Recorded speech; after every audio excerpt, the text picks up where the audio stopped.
Imagine you're a teenager, and your mum finally tells you the truth about your dad. It turns out he's not only a king in a faraway city, but he left behind a secret test for a sword and a pair of sandals, hidden under a rock so massive no normal person could ever move it. In the quiet, coastal town of Troezen, a young man named Theseus is about to discover his destiny is tied to that very rock, but unlocking it is only the beginning of his troubles. Will lifting the stone prove he's a hero, or just paint a target on his back? Hit that like button if you're ready for a tale of gods, monsters, and some seriously questionable parenting. You find yourself in Troezen, a sleepy little place where the air smells of salt and olive groves. It's here that Theseus grows up, raised by his mother. Whenever he asks about his father, the story is always a little vague, a little whispered.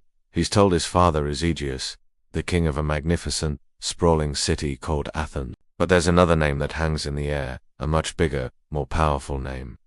Poseidon, the god of the sea and earthquakes. This is where things get ... complicated. It's a classic case of divine intervention, or perhaps just a very convenient story to explain why one particular kid is leagues stronger than everyone else. The story goes that King Aegeus, desperate for an heir, visited the oracle at Delphi. He received one of those classic, frustratingly cryptic prophecies, warning him not to, let's say, untie the mouth of the wineskin until he got back to Athens. Basically, a divine order to keep it in his pants. But on his way home, he stops in Troezen, has a bit too much wine with the local king, and, while the wineskin gets untied, he spends the night with the king's daughter. This is where the story splits. Some say that very same night, Aethra was instructed in a dream to wade out to a nearby island. There, in the moonlight, the great god Poseidon appeared from the waves, and also lay with her. Scholars still argue whether this dual fatherhood was part of the original myth, or a later addition to put Theseus on the same level as other demigod heroes like. Either way, it means our boy Theseus has both royal and divine blood, which is like winning the genetic lottery in ancient Greece. Before Aegeus leaves Troezen, he takes Aethra to a huge, unmovable boulder. He places his royal sword and a pair of golden sandals beneath it. He tells her, if our son is worthy, when he is old enough, he will lift this stone and claim these tokens. Then, he can come find me in Athens. It's a pretty hands-off, parenting style, leaving your kid a DIY prove you're my son kit. For years, Theseus trains, grows, and waits. He becomes the strongest youth in Troezen, known for his cleverness as much as his might. The rock becomes his personal challenge, a silent testament to the future waiting for him. One day, he walks up to it, plants his feet, grips the weathered stone, and with a surge of power that feels both human and something more, he heaves it aside. There they are, gleaming in the sun, the sword and sandals of a king. His journey can finally begin. He isn't just a boy from Troezen anymore. He is the son of Aegeus, the heir to Athens.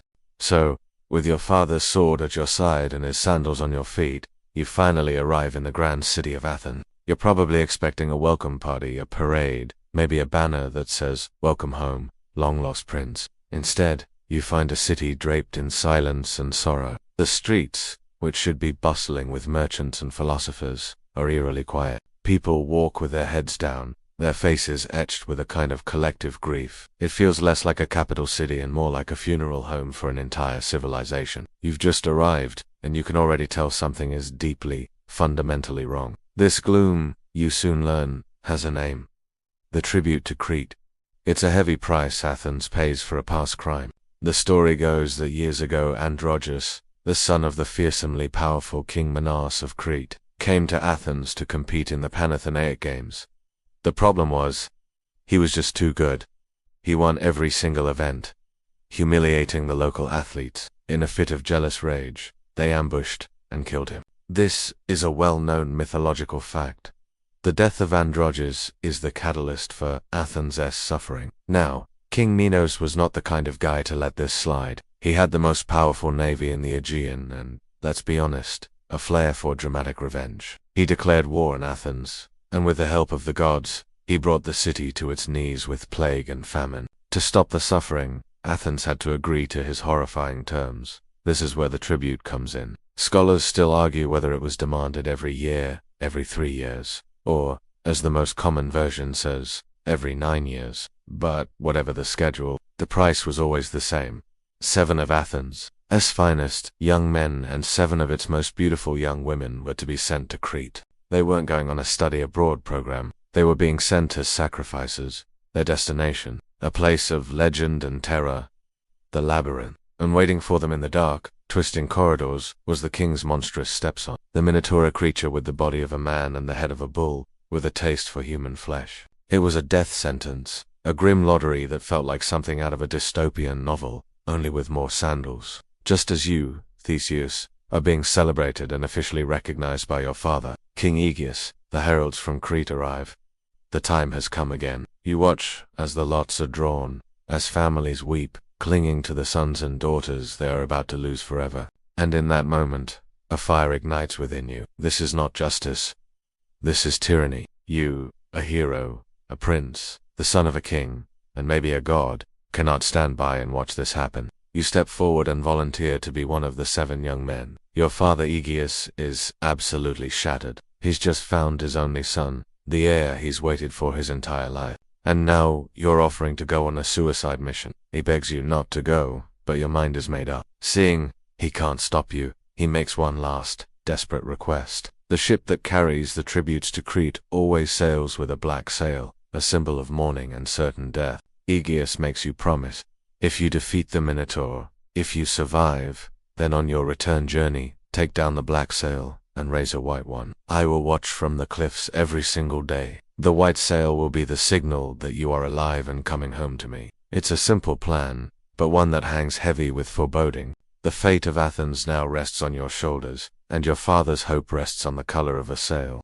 You and the other 13 Athenian youths arrive on the shores of Crete, and the welcome is anything but warm. You're paraded through the streets of Knossos like trophies of war. The Cretan people watching with a mixture of pity and morbid curiosity. Her father is the most powerful king in the Aegean. On the other hand, well, that's her half-brother. It's the product of her mother, Queen Pacific, falling under a divine curse and developing an unfortunate attraction to a prize bull. Much better than trying to take on a half-ton bullman with your bare hands. The second item is the thing that makes this entire escape possible. The mainstream mythological fact everyone knows.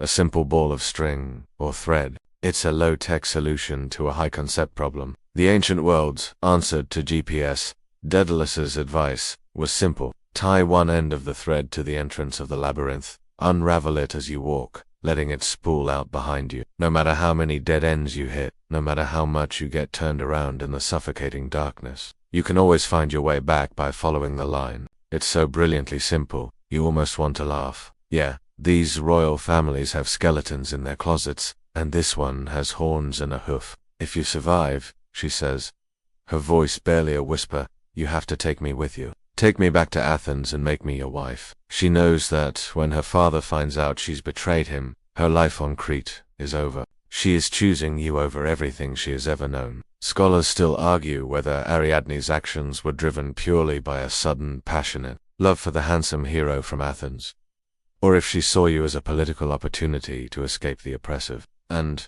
frankly, super weird court of her father.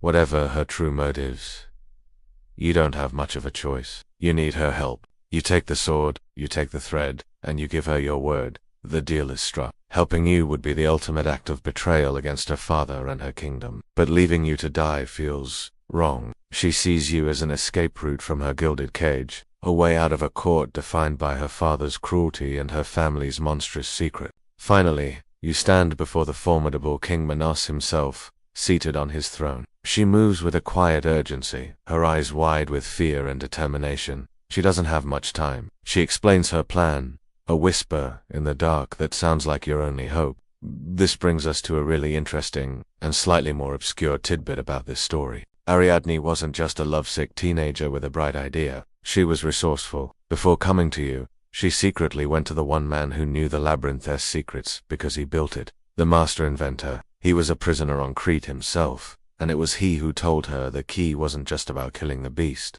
but about finding your way out of the maze. He looks at you not as a prince or a hero, but as just another piece of meat for his monstrous child. But as he scoffs, someone else is watching you from the shadows of the court. It's the king's daughter, Princess Ariadne. While everyone else sees a doomed sacrifice, she sees something different in you. It's the defiance in your eyes, the way you stand tall instead of cowering. It's the kind of look that says, I didn't come here to die, and in that moment, she decides she doesn't want you to either. Ariadne is in a tough spot. On one hand, she's a princess of Crete.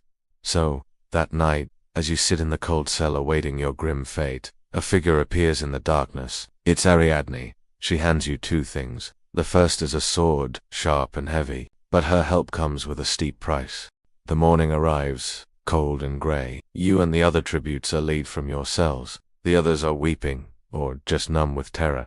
You, however, feel a strange calm. You look at the 14 terrified faces around you, and you give them a nod of reassurance. You don't entirely feel yourself. Then, just as Ariadne instructed, you find a small, jagged rock near the entrance. You carefully, securely, tie one end of the thread to it, and rearrange themselves over time, ensuring that no one could ever map it. You can almost believe it. The walls seem to breathe, to subtly press in on you. Scholars still argue whether the historical palace at Knossos, with its famously complex floor plan of over 1,000 interlocking rooms, was the real-world inspiration for the myth of the labyrinth, a case of archaeology echoing legend. As you wander deeper, you feel like you're not in a building at all, but in the gullet of some great stone beast. The faint smell you noticed at the entrance grows stronger now. It's the scent of the slaughterhouse, the coppery tamps of old blood. You start to hear things, or maybe it's just your mind playing tricks on you. A distant scraping sound, a low,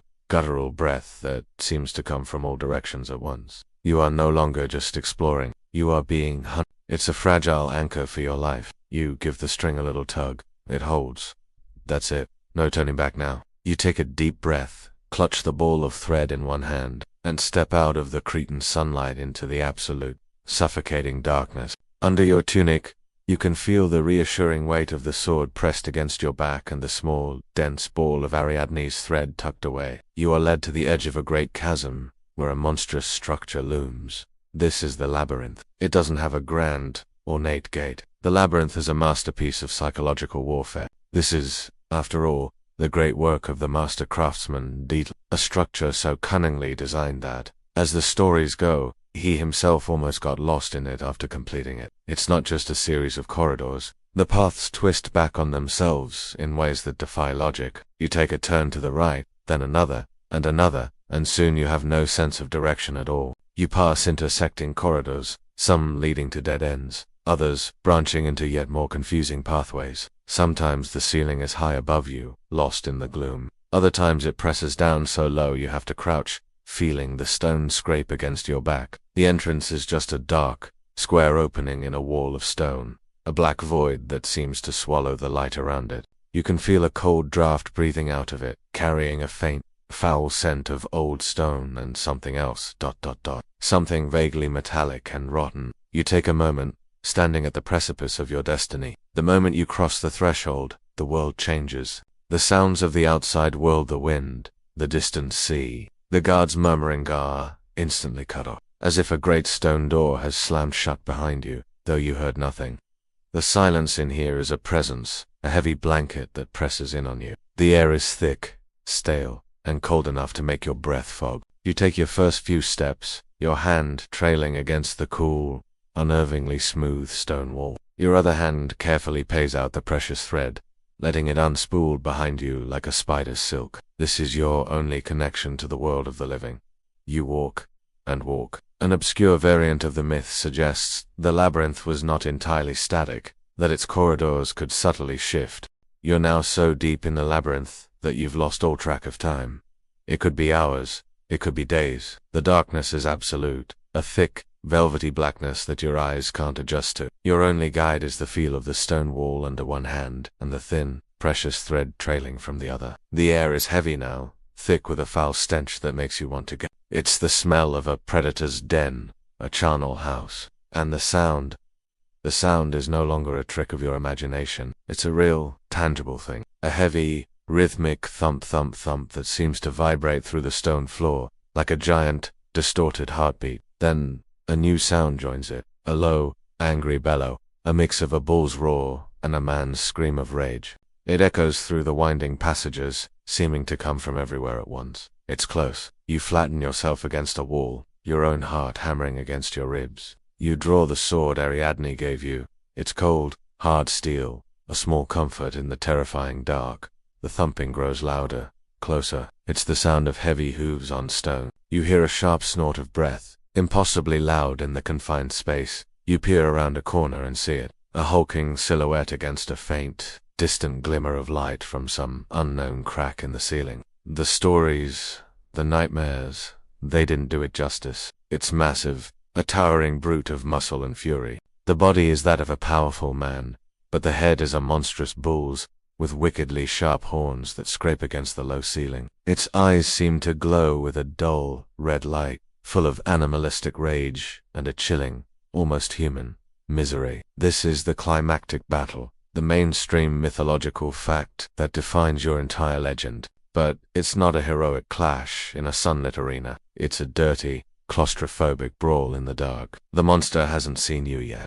It sniffs the air. It's great, head swinging from side to side. It smells you, with another earth-shaking roar. It charges. You throw yourself to the side just as it smashes into the wall where you were standing, the stone cracking under the impact. The fight is on. You can't match its brute strength. You have to be faster, smarter. You dart in and out, your sword a flash of silver in the gloom. You slash at its flank, and it roars in pain and fury, spinning around with a speed that belies its bulk. One of its horns catches your arm, tearing through your tunic and skin. Pain, hot and sharp, shoots up your side. This is no game. An obscure less-known version of the myth, found on some ancient pottery, depicts Theseus not with a sword, but using his bare hands, wrestling the Minotaur to the ground and killing it with his fists. This paints a picture of a much more brutal, primal struggle. You can see why. The corridors are too tight for sweeping sword strokes. You are forced into close quarters, dodging and weaving, the beast's hot, foul breath washing over you. You can hear its grunts. It's frustrated. It's a creature of pure, mindless rage. Scholars still argue whether the Minotaur was truly a monster or a tragic figure, a prisoner, as much as a predator, trapped in a maze not of his own making, a constant, shameful reminder of the Queen's transgression. But in this moment, philosophy doesn't matter. It's you or him. You see your opening. The beast charges again, head down. Instead of dodging, you stand your ground. At the last second, you sidestep, grab one of its massive horns to steady yourself, and with all the strength you possess, the strength of a king and a god, you plunge your sword deep into its thick neck. There's a horrible, wet sound. The Minotaur gives one last, shuddering groan, a sound of surprise and pain that is horribly, pitiably human. It stumbles, its great legs buckling, and crashes to the stone floor with a ground-shaking thud. Silence returns to the labyrinth, even deeper and more profound than before. It's over.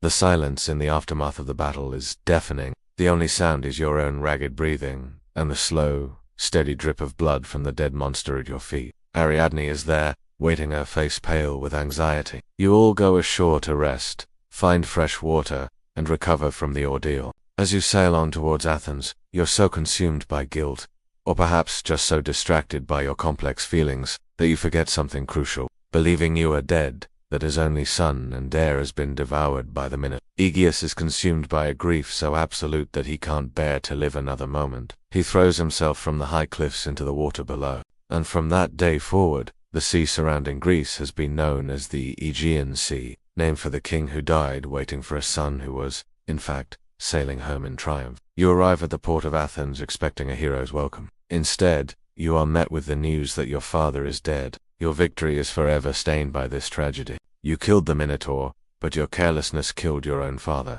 You are now the king, but the crown feels less like a prize and more like a punishment. The sail, your father's signal, the black sail of mourning still flaps against the mast. On the cliffs of Athens, King Aegeus has been keeping his vigil, scanning the horizon day after day. He sees a ship approaching. It's your ship. He squints, his old eyes desperate for a sign of hope. He sees the sail, and it's black. That night, Ariadne, exhausted from the stress and her own emotional turmoil, falls into a deep sleep on the beach. And here, the story takes a sharp, tragic turn. This is the part that complicates your heroic image forever. You leave her there, you just sail away. Scholars still argue fiercely over your motivation. Did the god Dionysus appear to you in a dream and command you to leave her because Ariadne was his destined bride? This is the most common, hero-excusing version. Or was it something darker? Were you ashamed of your promise to a traitor? Did you simply get cold feet about bringing her home to Athens? One obscure variant of the tale from the poet Catullus paints a devastating picture of Ariadne waking up alone on the shore, screaming your name to the empty sea, cursing your betrayal. The moment she sees you, her expression floods with relief and something else. Triumph. There's no time for celebration. Her betrayal will be discovered at any moment. You and your crew, along with the princess, race to your ship. You cut the mooring ropes, hoist the sail, and catch at the first favorable wind blowing away from Crete. As the island shrinks behind you, you feel a surge of victory. You killed the monster, you saved the tributes, and you have a beautiful princess by your side. You're the hero. What could possibly go wrong? You're exhausted, wounded, and covered in grime, but you are alive. Now for the second half of the puzzle. Getting out. You turn, and your hand immediately finds the thread. Ariadne's lifeline. With a profound sense of relief, you begin the slow journey back, hand over hand, winding the string back into a ball as you retrace your steps through the oppressive, black maze. You find the other Athenian youths huddled together in a side passage, terrified but unharmed. Gathering them up, you lead them back towards the faint hint of light that marks the entrance. When you step out of the labyrinth, blinking in the bright Cretan sun, the world feels impossibly vibrant and alive. Your first stop is the island of Naxos, or as it's sometimes called, Dia. Whatever the reason, you abandon her. The mainstream mythological fact here is the tragic misunderstanding that names a sea. You are now king of Athens, but the throne feels cold. The city celebrates you as a hero, the monster slayer. They don't see the shadow of your father's death that follows you, or the ghost of a promise you broke on a distant shore. But you can't dwell on grief and guilt. A city needs its king, and Athens, you realize, is not yet the powerhouse it could be. It's a scattered collection of towns and villages spread across the region of Attica. The Pallantides, your 50 cousins, sons of your uncle Pallas, saw you as a usurper. They believed the throne of Athens should have passed to them, not to some upstart from Trozen with a questionable claim. While you were busy with your grand political project, they were quietly plotting a coup. They divided their forces, planning a two-pronged attack on the city. One group would march on Athens openly, while the other would lie in ambush, waiting to strike your forces from behind. Each has its own local chieftain, its own little council, its own petty. A herald named Leos defected and revealed the entire plot to you. You didn't hesitate, proving you still had the hero's instinct for decisive, brutal action. You led a small force out of the city at night and fell upon the group lying in ambush, wiping them out completely. When the other group of Pallantides heard what had happened, they scattered in terror. Your throne was secure. You had united your kingdom, established a new form of government, and ruthlessly crushed your rivals. Scholars still argue whether your actions were those of a forward-thinking democratic pioneer or a clever tyrant consolidating his power. Either way, you have forged a city. Athens is strong. Athens is united, and you, Theseus, are its undisputed king. There's no unity, no central power. It's a kingdom in name only. You see a future for Athens, a grand vision of a single, unified city-state, a center of culture, law, and power. This is where you trade your hero's sword for a statesman's mind. You begin a long, difficult process of political reform, a quest that is less glamorous than fighting monsters, but far more important for the future of your people. It's a mainstream mythological fact that credits you, Theseus, with laying the foundation for the future glory of Athens. You establish a central council in the city, creating a common government where all the towns have a voice. You essentially dissolve the local governance and persuade everyone to move their civic functions to Athens, making it the true capital. You even establish the Panathenaic Games, the very festival that led to the death of Androgeus all those years ago. But you reinvent them as a grand festival to unite all the people of your new, consolidated state. It's a brilliant move, turning a symbol of past humiliation into a celebration of future unity. You travel from town to town, from the farmlands to the coastal villages. You meet with the local leaders, the powerful families, the stubborn old chieftains who are reluctant to give up their little slice of authority. You use your charisma, your reputation as a hero, and a healthy dose of political savvy to persuade them. You promise them representation, a stake in a greater, more prosperous future. You argue that united, they will be strong, but divided, they will remain vulnerable to outside threats, just as they were to King Minos. this unification of Attica, known as the Synoi, but not everyone is thrilled with your reforms. An obscure tidbit, often lost in the grandeur of your unification story, is the resistance you faced. Their plan was solid, but they made one mistake. They had a traitor in their midst. You settle into your role as king. You've brought order from chaos, forged a nation, and solidified your rule. The streets are safe, the government is centralized, and the future of Athens looks bright. But the greatest threat you now face is under monster in a distant land, or a rival army at your gates. It's living under your own roof. There's a chill in the palace air that has nothing to do with the weather. It's the quiet, watchful presence of your new stepmother, Queen Medea. Every time you see her, you feel a prickling sense of unease. Her smile never quite reaches her eyes, and her courtesy feels as thin and fragile as a spider's web. To understand the danger you're in, you have to understand who Medea is. She isn't just some noble woman your father married. She is Medea of Colchis, niece of the sun, granddaughter of the sun god Helios, and arguably the most powerful and terrifying enchantress in the Greek world. She's the one who famously helped the hero Jason steal the Golden Fleece, using her magic to betray her own father and murder her own brother for him. And when Jason, after all that, decided to dump her for a younger princess in Corinth, well, that ended with Medea sending the new bride a cursed wedding dress that burst into flames, killing both the princess and her father. This is not a person you want to have as an enemy. She is, basically, the ancient world's most terrifying refugee, and your father gave her sanctuary. So how did she end up as the Queen of Athens? After her dramatic exit from Corinth, she fled to Athens, seeking refuge. She found your father, King Aegeus, old, powerful, but still tormented by his lack of an heir. Medea, with her dark charisma and promises of magic, was a solution. She married him, and through her arts, or perhaps just by luck, she gave him a son, a boy named Medes. For a time, everything was perfect for her. She was the queen. Her son was the heir to one of the greatest cities in Greece. Her future was secure. And then you showed up, fresh from your adventure in Crete, carrying your father's long-hidden sword and sandals. You, the true, firstborn, heroic son. The moment you were recognized, her son Medes was pushed aside, his inheritance gone. Her entire carefully constructed world began to crumble. She sees you not as a hero, but as an obstacle to be removed.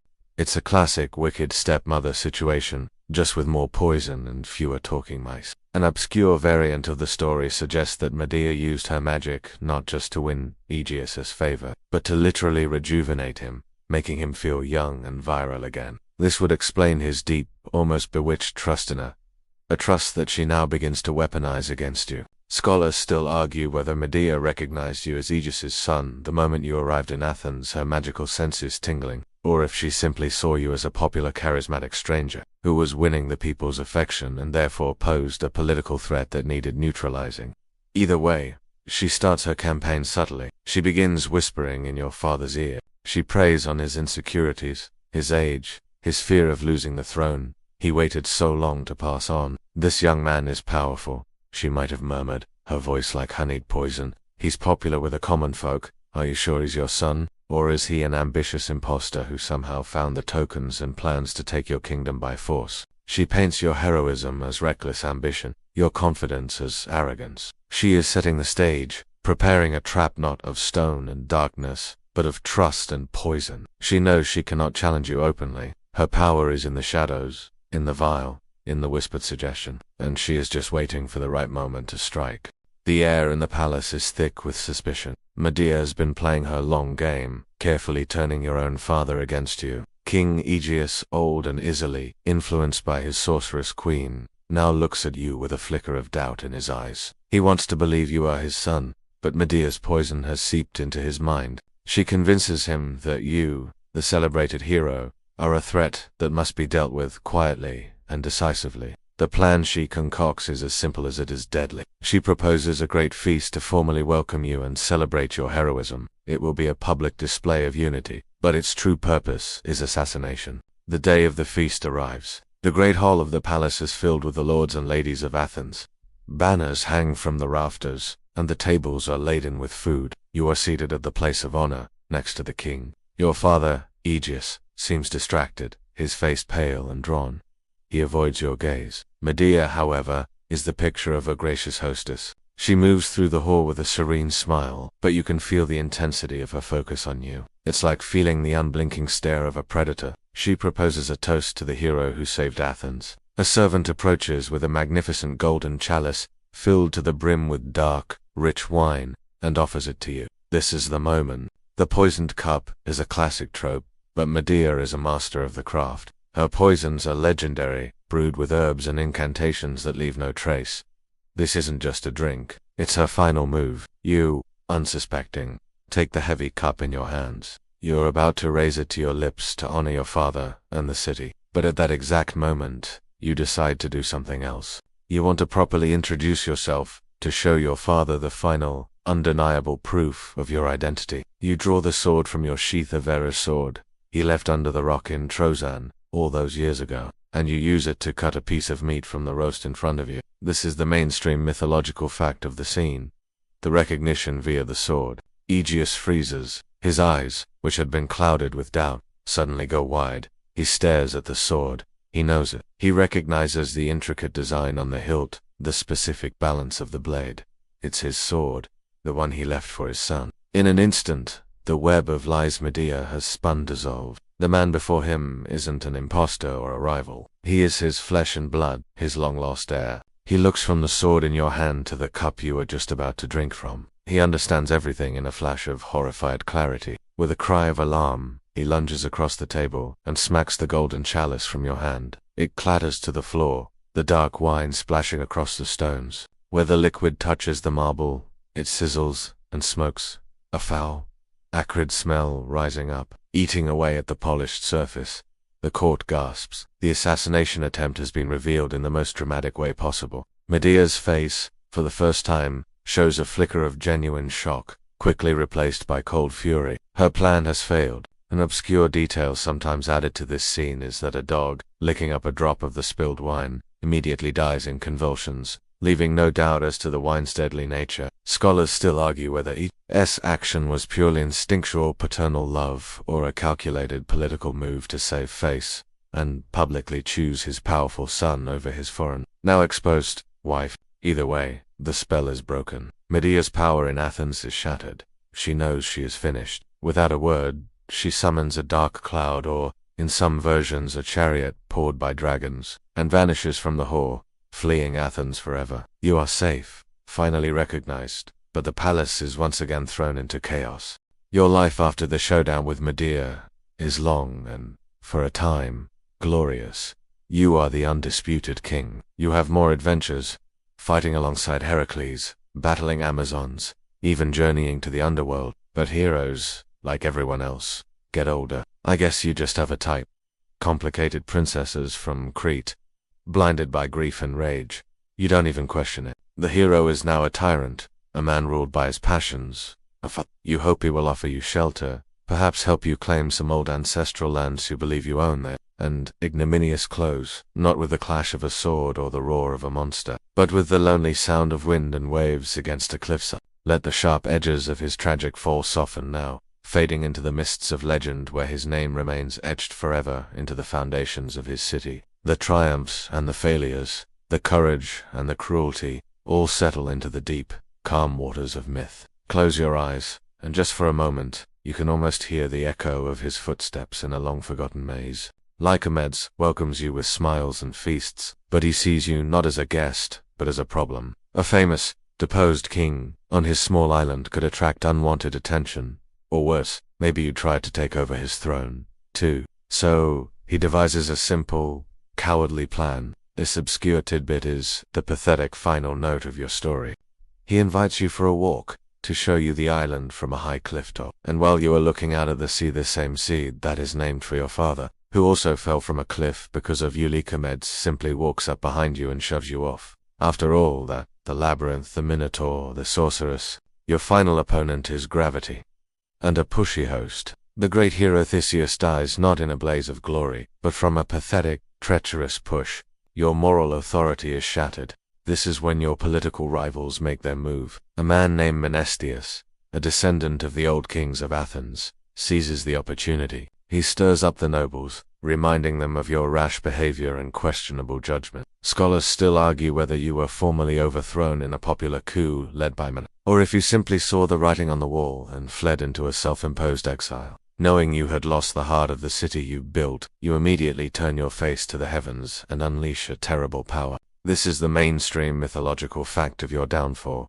You call upon your divine father, Poseidon, who had once granted you 3 wishes, 3 unbreakable curses. You use one of them on your own son. Using a divine wish to get revenge on your kid feels like a cosmic waste, but in your fury, you do it. As Hippolytus drives his chariot along the seashore, Poseidon sends a monstrous bull from the waves. The horses panic, the chariot shatters, and your son is dragged to his death. Only later do you learn the truth of his innocence. The king who unified Athens has murdered his own blameless son in a fit of pique. By this time, you have a son from a previous union with an Amazon queen, a handsome, athletic young man named. He is devout, chaste, and worships the goddess Artemis above all others. And your new wife, Phaedra, falls desperately, obsessively in love with him. When she confesses her feelings, he is horrified and rejects her completely. Scorned and consumed by shame, Phaedra writes a letter, falsely accusing your son of trying to assault her. Then, she takes her own life. The sharp reflexes dull, the boundless energy fades, and the weight of your past actions starts to catch up with you.